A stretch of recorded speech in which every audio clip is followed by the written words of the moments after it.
What's up, YouTube? It's your boy Back to Source 8, back with another video. Today, man, I just want to talk about using your heart and not your eyes.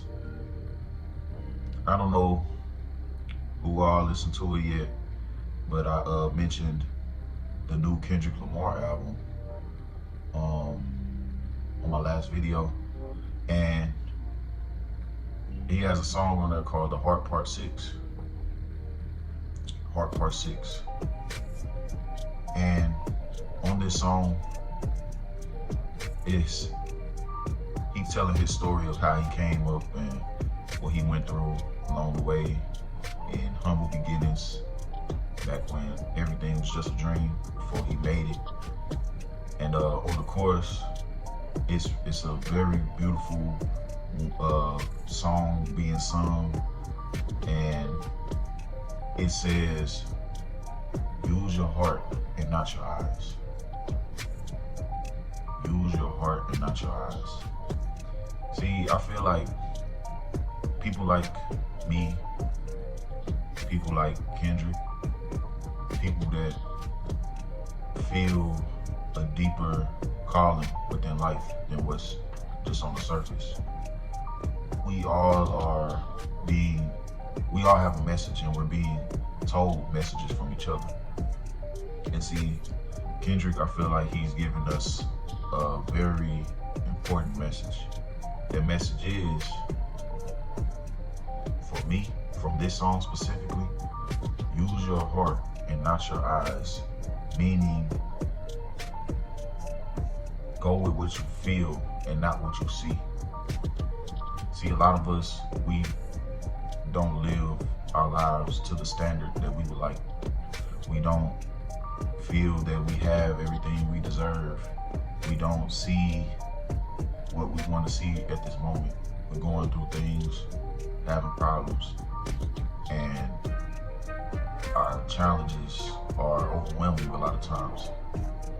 And we get stuck on what we actually can see.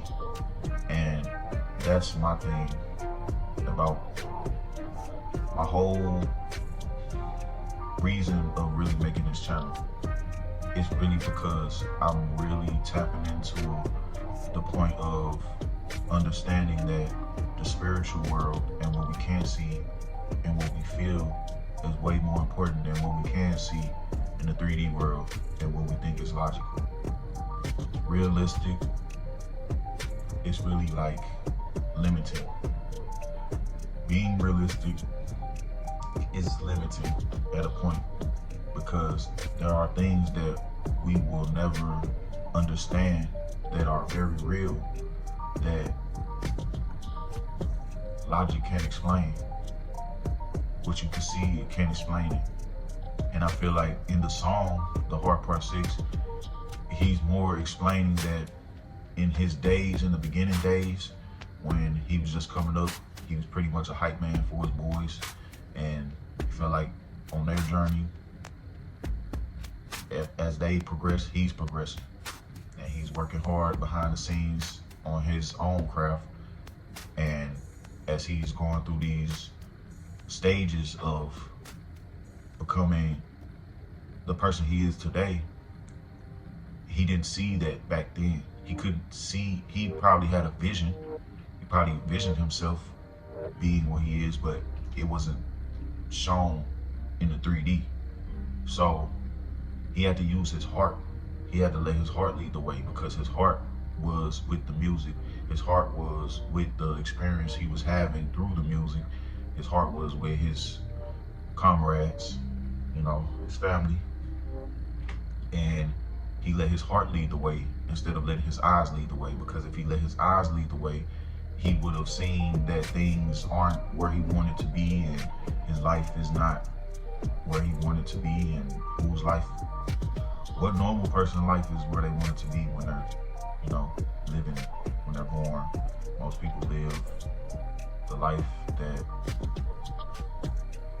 your parents built for you, or that you were luckily given, or you just starting from, I don't know, like scratch, like orphanage or something like that. Like, we all be on a life, and everybody has different ways of going about it.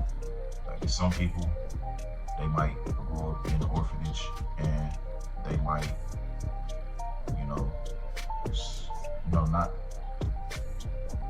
not make the best decisions and put their life in a bad direction. And there's some people that take advantage of whatever comes their way, you know, and they still achieve even though they have hardship. Like Kwame Brown, I think he said that he was in the orphanage and he got adopted maybe by a foster family and he became an NBA player. You know, there's a lot of us that come from hard situations that turn it around all the time.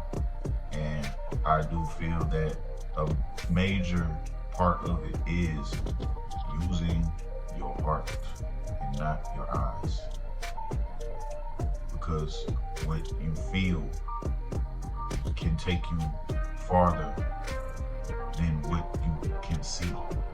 Your beliefs are based off of what you feel, because your feelings are stronger than your thoughts on things. Because you can have a thought and it can come in your mind and it can exit out of your mind, but what you feel about something, most likely is in your subconscious and it's ingrained in you to feel that way about it for the rest of your life, most likely.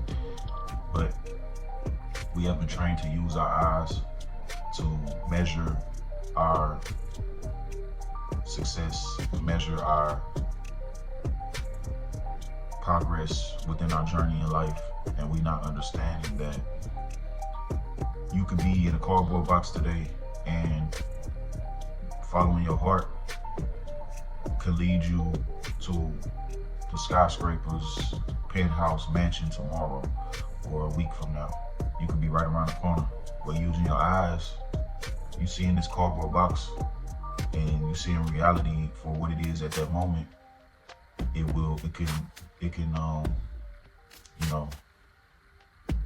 can be disappointing. It can make you like discouraged. It can make you give up. Cause I'm sure when Kendrick was in his early stages of rapping, being a hype man, it's like being a towel boy. You know, you just pretty much helping. And you're not seeing yourself being the king one day. But if you follow your heart and just keep leading yourself along the path and stay focused and driven, you will make it to being that king or queen one day. So it's my video for today, man. I just want everybody to start their day off letting their heart lead the way and not your eyes. Because we only seeing a small percentage of reality. Our eyes only lets us see what the light reflects off of it. So understand there are more powers and forces at work behind the scenes. And remember that what you feel is very important along with what you see. So keep your journey up. Keep going the path that's made for you. And follow what you feel, right or wrong. Make your decisions. Stand on them. Live in the moment. And don't get caught up with what you did in the past. Just do better. Follow your heart, not your eyes. Back to Source 8. I'll see y'all in a minute. Peace.